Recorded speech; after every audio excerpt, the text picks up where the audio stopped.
South ఇండియాలోనే అతి తక్కువ ధరలకి రత్నాలనందించే ఏకైక సంస్థ 6JVR.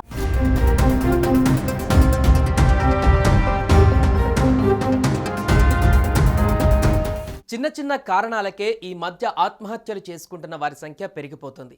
పెళ్ళైన కుటుంబాలలో కానీ, సింగిల్గా ఉంటున్న వారిలో కానీ, లేదా వృద్ధాప్యంలో ఉన్నటువంటి వారైనా కానీ, ఎలాంటి వయస్కులైనా సరే ఆత్మహత్యకు పాల్పడుతూ తీవ్ర భయాందోళనకు గురిచేస్తున్నారు వారి కుటుంబ సభ్యులని.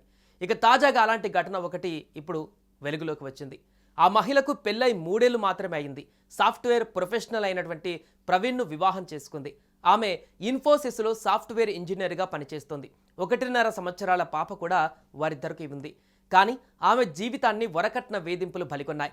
కర్ణాటకలోని దక్షిణ బెంగళూరులోని సుద్దగుంటె పాల్యంలో 27 ఏళ్ల మహిళ ఇంజనీర్ శిల్ప ఆత్మహత్య చేసుకున్న ఘటన దిగ్భ్రాంతికరంగా మారింది. ఇక ఆమె భర్త, అత్తమామల వరకట్న వేధింపుల కారణంగా తమ కూతురు ఆత్మహత్యకు పాల్పడిందని ఆమె తల్లిదండ్రులు ఆరోపించారు. ఎఫ్ఐఆర్ తర్వాత శిల్ప భర్త ప్రవీణ్ను అరెస్టు చేశారు.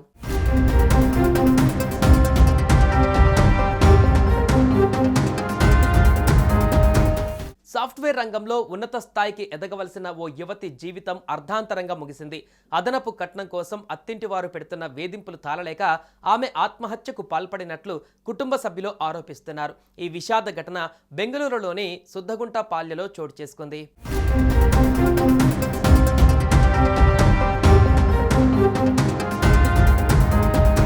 పోలీసులు వెల్లడించిన వివరాల ప్రకారం శిల్ప అనే యువతి తన నివాసంలో ఉరివేసుకొని కనిపించారు. ఇన్ఫోసిస్లో సాఫ్ట్వేర్ ఇంజనీర్గా పనిచేసిన శిల్పకు ప్రవీణ్తో 2.5 ఏళ్ల క్రితం వివాహం జరిగింది. వీరికి 1.5 వయసున్న కుమారుడు ఉన్నాడు. ప్రవీణ్ కూడా గతంలో ఒరాకిల్లో సాఫ్ట్వేర్ ఇంజనీర్గా పనిచేసి వివాహమైన ఏడాదికే ఉద్యోగానికి రాజీనామా చేసి ఫుడ్ బిజినెస్ ప్రారంభించాడు.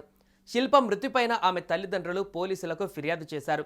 పెళ్లి సమయంలో 15 లక్షల నగదు, 150 గ్రాముల బంగారం, గృహోపకరణాలు కట్నంగా ఇచ్చిన ప్రవీణ్ కుటుంబం మాత్రం డబ్బు కోసం శిల్పను మానసికంగా వేధించారని వారు ఆరోపించారు.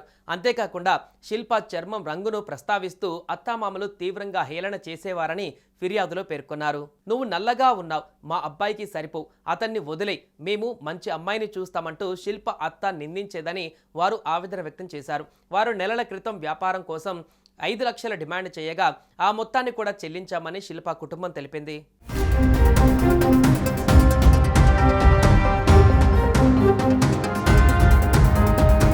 6 నెలల క్రితం వ్యాపారం కోసం 5 లక్షల డిమాండ్ చేయగా ఆ మొత్తాన్ని కూడా చెల్లించామని శిల్ప కుటుంబం తెలిపింది. శిల్ప తల్లిదండ్రుల ఫిర్యాదు మేరకు సుద్దగుంట పాల్య పోలీసులు వరకట్న వేధింపులు, అనుమానాస్పద మృతి కింద కేసు నమోదు చేశారు.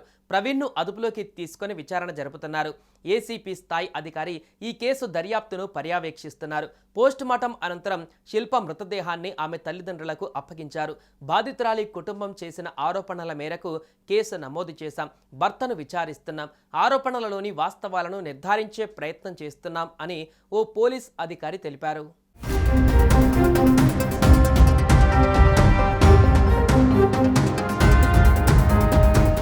సుమన్ టీవీలో మీ పర్సనల్ అండ్ బిజినెస్ ప్రమోషన్స్ కోసం కింది నెంబర్కి కాంటాక్ట్ చేయండి. డ్రగ్స్, గంజాయి లాంటి చెడు వ్యసనాలకు దూరంగా ఉండండి. తాత్కాలిక ఆనందం కోసం జీవితాలని నాశనం చేసుకోవద్దు. డ్రగ్స్ విక్రయాలు, దందాలు నిర్వహిస్తే 1800599699 టోల్ ఫ్రీ నంబర్ కి కాల్ చేయండి. డ్రగ్స్, గంజాయిని నిర్మూలిద్దాం, భవిష్యత్తును కాపాడదాం.